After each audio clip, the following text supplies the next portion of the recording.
ಅದಕ್ಕೆ ಏನಾಯ್ತು ಗೌರವ ಮನೆಯಾಗ ಗೌರವ ಮನೆಯೊಳಗ ಏನಾಯ್ತಪ್ಪ ಅಂತಂದ್ರ ಏನಾಯ್ತವ ನಮ್ಮಪ್ಪ ಏನಾದ್ರ ಅಮೋಘ ಸಿದ್ಧ ಏನ್ ಮಾಡಿದ ದಿನಂಪ್ರತಿಗೆ ನಸ್ಕಿನ ಜಾವಕ್ಕೆ ಎದ್ದ ಕೈಲಾಸದೊಳಗೆ ಶಿವನ ಸೇವಾ ಮಾಡ್ತಿದ್ದ. ಹೌದು ಹೌದಿಲ್ಲ? ಹೌದಾ ನಸುಕಿನ ಜಾವಕ್ಕೆ ಎದ್ದ ಶಿವನ ಸೇವಾ ಮಾಡೋ ಟೈಮದೊಳಗ ಏನಾಯ್ತು ಏನಾಯ್ತಪ್ಪ ಅಂತಂದ್ರ ಹೌದು ತಾಯಿ ಪಾರ್ವತದೇವಿ ಅಮೋಘ ಸಿದ್ಧನ ಪೂಜೆ ಮಾಡೋದಂತ ತಿಳ್ಕೊಂಡು ಏನ್ ಮಾಡಿದ್ರು ಸುಂದರವಾದಂತ ಕನ್ಯೆ ಕೊಟ್ಟು ಕಳಿಸಿದ್ರು. ಹೌದು ಅಕ್ಕಿನೇ ಮಾರ್ಕವತಿಯಾಗಿ ಒಯ್ಯಾರ ಒಣಪ ಮಾಡ್ಕೋತ ಬಂದಿತ್ತು ನನ್ನಪ್ಪ ಯೋಗಿನಾದ ಅಮೋಘ ಸಿದ್ಧಗ ಅಡ್ಡಗಟ್ಟೆ ನಿಂತು. ಹೌದಾ ಅವಾಗ ನನ್ನಪ್ಪ ಯೋಗಿನಾದ ಅಮೋಘ ಸಿದ್ಧ ಹೇಳ್ತಾನ, ಏನಂತ ನೀ ಯಾರು? ಯಾಕೆ ನನಗೆ ಕಾಡಕತ್ತಿ ಯಾಕೆ ನನಗೆ ಅಡ್ಡ ನಿಂತಿ ಪೂಜೆ ಟೈಮಾಗ್ಯದ ನನಗೆ ದಾರಿ ಬಿಡುತ್ತಿಲ್ಲ ಅಮೋಘ ಸಿದ್ಧ ಮತ್ತೆ ಕೇಳಿದ.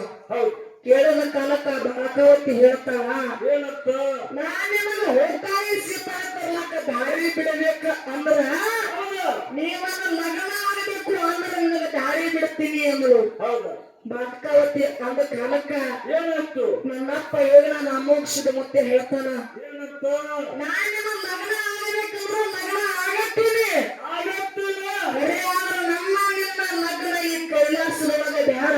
ಹೌದು ಗೋಲೋಕದೊಳಗೆ ನಡಹಟ್ಟಿ ನಾಗರಾಜನವರ ಹೊಟ್ಟಿಲೆ ಪದ್ಮಾವತಿಯಾಗಿ ಹುಟ್ಟಿವ ಹುಟ್ಟಿ ಮಾಡಿ ಕರೀತೀನಿ ಮಾನವರ ಉದ್ಧಾರ ಮಾಡಕ ನಾನು ಉಲಕಿಗೆ ಬರ್ತೀನಿ. ಹೌದಾ ಅವಾಗ ಜನ ಕರ್ತ ನನ್ನ ಕೋಣ ಹಿಡಿದ್ರೆ ನನ್ನ ನಿನ್ನ ಲಗ್ನ ಕತ್ತಿ ಕೂಡ ಹಿಡಿಲಿಕ್ಕೆಂದ್ರ ನನ್ನ ಬೆತ್ತದ ಜೋಡಿ ನಿನ್ನ ಲಗ್ನ ಕತ್ತೆ ಅಮೋಘ ಸಿದ್ಧ ಬಾಳಕವತಿ ಕೈಲಾಸದೊಳಗ ಮಾತು ಕೊಟ್ಟ.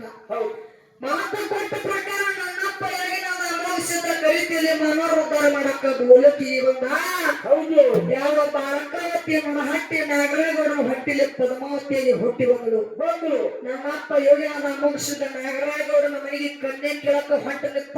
ಹಂಗ ಎಂತ ಒಂದು ರೂಪ ಕಟ್ಟವನ್ನು ಹೊಂಟ ನಿತ್ತನಪ್ಪ ಅಂತಂದ್ರ ಅಂತ ರೂಪ ಕೊಟ್ಟ ಮುಪ್ಪಾನ ಮುದುಕಾಗಿ ಮಂಗಳಿಗೆ ಜೋಡಿ ಹಾಕಿ ಹೌದು ಬಲಗೈಯಾಗ ಕಪ್ಪ ಹಿಡಿದ ಕಣ್ಣಾಗ ಪಿಚ್ಚ ಮೋನೆಗ ಸುಮ್ಮನ ಬಾಯಾಗ ಜೋಲ ತಟ ತಟ ತಟ ತಟ ಸ್ಫೂರ್ತಿತ್ತು. ಮುಪ್ಪಾನ ಮುದುಕಾಗಿ ಎಂತ ಒಂದು ರೂಪ ಕಟ್ಟವನ್ನು ನಡಹಟ್ಟಿ ನಾಗರಾಜನ ಮನೆ ಅಂಗಳದಾಗ ಹೋಗಿನಂತ ಅಮೋಘ ಸಿದ್ಧ ಮುತ್ಯ.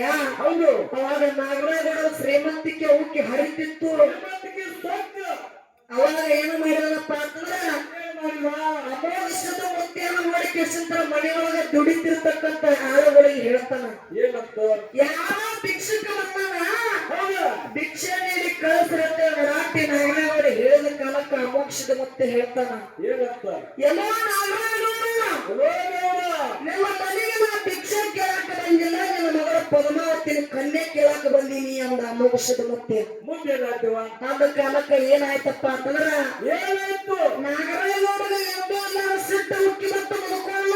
ಹೌದು ಉಕ್ಕಿ ಬಂದವನು ಮಾತಾಡ್ತಾನ, ಏನಂತ ನನ್ನಂತ ಶ್ರೀಮಂತನ ಮಾಡಲಿ ನಿನ್ನಂತ ಹುಚ್ಚಿನ ಕೊಟ್ಟು ಲಗ್ನ ಮಾಡ್ಲೇನು, ನಿನ್ನಂತ ಬಡವರಿಗೆ ಕೊಟ್ಟು ಲಗ್ನ ಮಾಡ್ಲೇನ ನಿನ್ನಂತ ಬಡವ ಕೊಟ್ಟು ನಾ ಲಗ್ನ ಮಾಡುದಿಲ್ಲ ಅಂತ ಹೇಳಿ ಅಮೋಘ ಸಿದ್ಧಗೆ ಏನ್ ಸಿಕ್ಕದ ಬೈನ ಹೌದಾ ಆಳಿಗೆ ಹಚ್ಚಿ ಹೊರಗೆ ಹಾಕ್ಸಿದ. ಹೌದು ಹಾಕ್ಸಿದ ಕಾಲಕ್ಕ ಏನಾಯ್ತಪ್ಪ ಅಂತಂದ್ರ ಏನಾಯ್ತು ನನ್ನಪ್ಪ ಹೇಳಿ ನನ್ನ ಅಮೋಘ ಸಿದ್ಧ ಏನ್ ಮಾಡಿದ ನನ್ನ ಅಟ್ಟಿ ನಾಗರಾಜನವ್ರನ್ನ ಹಿಂದಿನ ಮನೇಲಿ ಇದಿನಾಗಿ ಬಿಟ್ಟ. ಬಿಟ್ಟು ಏನ್ ಮಾಡಿದನಪ್ಪ ಅಂತಂದ್ರ ಬಿಟ್ಟು ಬೆಳಕ ಅಮೋಘ ಸಿದ್ಧ ನನ್ನ ಅಟ್ಟಿ ನಾಗರಾಜನ ಮನೆ ಬಿಟ್ಟು ಹೋದ. ಹೌದು ಗೌಡನ ಮನೆಯೊಳಗೆ ಕಾರಾಟ ಚಾಲು ಆಯ್ತು. ಬಂದ ಬಳಕ ಕಾರಾಟ ಚಾಲು ಆದಮೇಲೆ ಗೌಡನ ಮನೆಯೊಳಗೆ ಬಂದು ಯಾರೇನು ಹೇಳಿಕೆ ಮಾಡಿದ್ರು ಅನ್ನುವಂತ ಈ ಪದ್ಯ ರೂಪದೊಳಗೆ ಹಾಡು ಹೇಳುದು. ಹೇಳುವ ಹೇಳ ಗೌಡನ ಮನೆಯೊಳಗೆ ಪರಮಾದಿರಪ್ಪ ಚೀರಾಡಿ ಹೇಳ್ತಾನೆ ಜಡೆ ಬಿಚ್ಚಿರಪ್ಪ ಕನ್ನಡ ಹಾಡಿಕೊಂಡ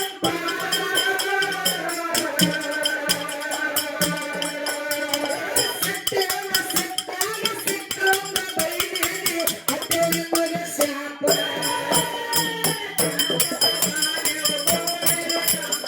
ದೇವರ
Bye.